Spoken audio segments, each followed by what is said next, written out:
तुमच्याकडे एक गुपित आहे, असं गुपित जे कदाचित तुम्ही आजपर्यंत कुणालाही सांगितलेलं नाही, कदाचित स्वतःलाही नाही. तुम्हाला अगदी स्पष्टपणे माहीत आहे की या क्षणी तुम्ही काय करायला हवं. ते तुमच्या डोळ्यांसमोर आहे, स्पष्ट, शांत, ठाम. तो व्यवसाय, तो एक क्रिएटिव्ह प्रोजेक्ट, तो एक महत्त्वाचा संवाद, तो बदल जो तुम्ही फार काळ टाळत आहात. सगळं तुमच्या मनात पूर्ण तयार अवस्थेत आहे. फक्त तुम्ही पाऊल टाकायचं बाकी आहे. पण जसं तुम्ही खरंच सुरू करण्याच्या जवळ जाता, काहीतरी तुम्हाला तिथेच थांबवून टाकतं. हा आळस नाही, ही कल्पनांची कमतरताही नाही किंवा वेळीचीही कमतरता नाही. हे काहीतरी खोल आहे, जास्त शक्तिशाली आहे आणि खूप अडकवून टाकणार आहे. तुम्हाला आतून असं वाटतं की जर तुम्ही प्रयत्न केला आणि अपयशी ठरलात तर ते अपयश फक्त त्या कामापुरतं राहणार नाही. ते जणू तुमच्याबद्दल काहीतरी सिद्ध करेल. सिद्ध करेल की कसे तुम्ही पुरेसे सक्षम नाही, पुरेसे हुशार नाहीत, पुरेसे टॅलेंटेड नाहीत किंवा ओव्हरऑल तुम्ही पुरेसेच नाहीत. आणि म्हणूनच तुम्ही एक अतिशय सुरक्षित मार्ग निवडता. तुम्ही प्रयत्नच करत नाही. तुम्ही त्याभोवती फिरत राहता, अजून कंटेंट पाहत राहता, अजून रिसर्च करत राहता, अजून प्लॅन बनवत राहता. तुम्ही स्वतःला सांगता, थोडं अजून तयार होऊ दे, योग्य वेळ येईल तेव्हा करू, आत्ताच नाही. बाहेरून पाहणाऱ्याला वाटतं की तुम्ही खूप मेहनत करत आहात, पण आतून तुम्हाला सत्य माहीत असतं. तुम्ही तयारीचा वापर एक ढाल म्हणून करत आहात, जेणेकरून कधीच हे कळू नये की तुम्ही खरंच ते करू शकता की नाही.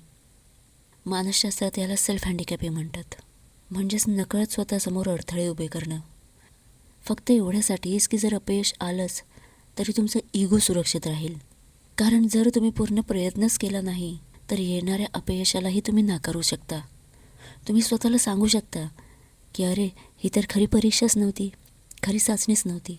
आणि अशा प्रकारे तुम्ही एक कल्पना जिवंत ठेवता की वेगळ्या परिस्थितीत, जास्त तयारीत, परफेक्ट वेळेत तुम्ही नक्कीच यशस्वी झाला असता. पण ही फक्त कल्पना आहे आणि ती जिवंत ठेवण्याची किंमत फार मोठी आहे. कारण अपयश टाळताना तुम्ही एक गोष्ट पक्की करता, तुम्ही कधीच तो माणूस बनणार नाही जो तुम्ही बनू शकला असतात. तुम्ही वर्तमानातल्या अपयशांच्या वेदनेपेक्षा भविष्यकाळातील पश्चाताप निवडत आहात, नकळतपणे. आणि तुम्हालाही माहिती आहे यातील जास्त वेदनादायक काय आहे. आता समजून घ्या प्रत्यक्षात तुमच्या आत काय घडत आहे. जेव्हा तुम्ही सुरुवात करायला नकार देता तेव्हा तुमच्या मेंदूने आधीच एक चित्रपट तयार करून ठेवलेला असतो, ज्यात तुम्ही प्रयत्न करता, संघर्ष करता आणि कमी पडता. आणि मग तुमचा मेंदू ठरवतो, हा अनुभव खूप वेदनादायक आहे, आपण यातून स्वतःला वाचवायला हवं. मग तो सगळ्या प्रकारची कारणं तयार करतो. अजून कौशल्य हवं, अजून ओळखी हव्यात, अजून पैसे हवेत, अजून थोडा वेळ हवा, आत्ता मार्केट योग्य नाही, टायमिंग योग्य नाही, किंवा तुम्हीच तयार नाही. ही सगळी कारणं खूप लॉजिकल वाटतात, पण प्रत्यक्षात ही फक्त एन्झायटीने तयार केलेली भविष्यवाणी असते. भविष्यकाळात काय होऊ शकतं याचा अंदाज जो वर्तमान काळातील सत्यासारखा वाटतो. आणि एन्झायटीबद्दल एक गोष्ट लक्षात ठेवा, ती अचूक असण्यासाठी बनलेलीच नाही, ती तुम्हाला सुरक्षित ठेवण्यासाठी बनलेली आहे. तिला फक्त एवढंच हवं असतं की तुम्ही तुमच्या कम्फर्ट झोनमध्ये राहा आणि त्याच्या बाहेरची प्रत्येक गोष्ट धोकादायक वाटावी असं चित्र ती रंगवते. जरा मागे वळून पहा. मागच्या वेळी तुम्ही कधीतरी काहीतरी असं केलंच असेल जे तुम्हाला घाबरवत होतं. कदाचित एखादा कठीण संवाद किंवा एखादं प्रेझेंटेशन किंवा नवीन नोकरी किंवा नवीन शहर. त्याआधी तुम्ही किती भयानक शक्यता डोक्यात तयार केल्या होत्या. त्यातलं खरंच किती घडलं? बहुतेक वेळ एकही नाही. आणि काहीतरी चुकलं असलं तरी तुम्ही ते हाताळलं, तुम्ही जुळवून घेतलं, तुम्ही टिकून राहिलात. आजही तुम्ही इथेच आहात, पण तुमचा मेंदू यातून शिकत नाही. तो पुढच्या वेळी पुन्हा म्हणतो, यावेळी वेगळं आहे, यावेळी डाव जास्त मोठा आहे, यावेळी जमणार नाही.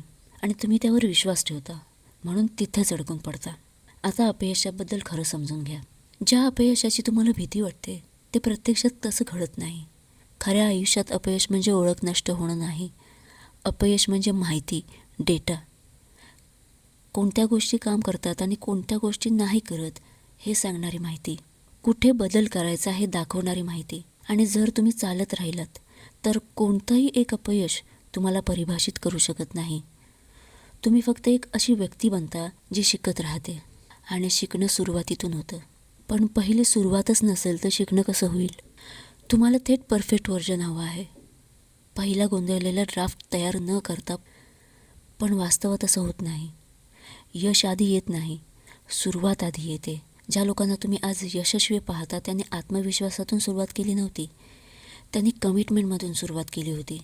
त्यांनी ठरवलं होतं आणि त्यांना समजलं होतं की इगो वाचवण्यापेक्षा आपली क्षमता जाणून घेणं महत्त्वाचं आहे. त्यांनी बिगिनर होणं स्वीकारलं, कारण थोड्या काळासाठी वाईट, इम्परफेक्ट असणं यातच पुढे चांगलं होण्याचा मार्ग असतो.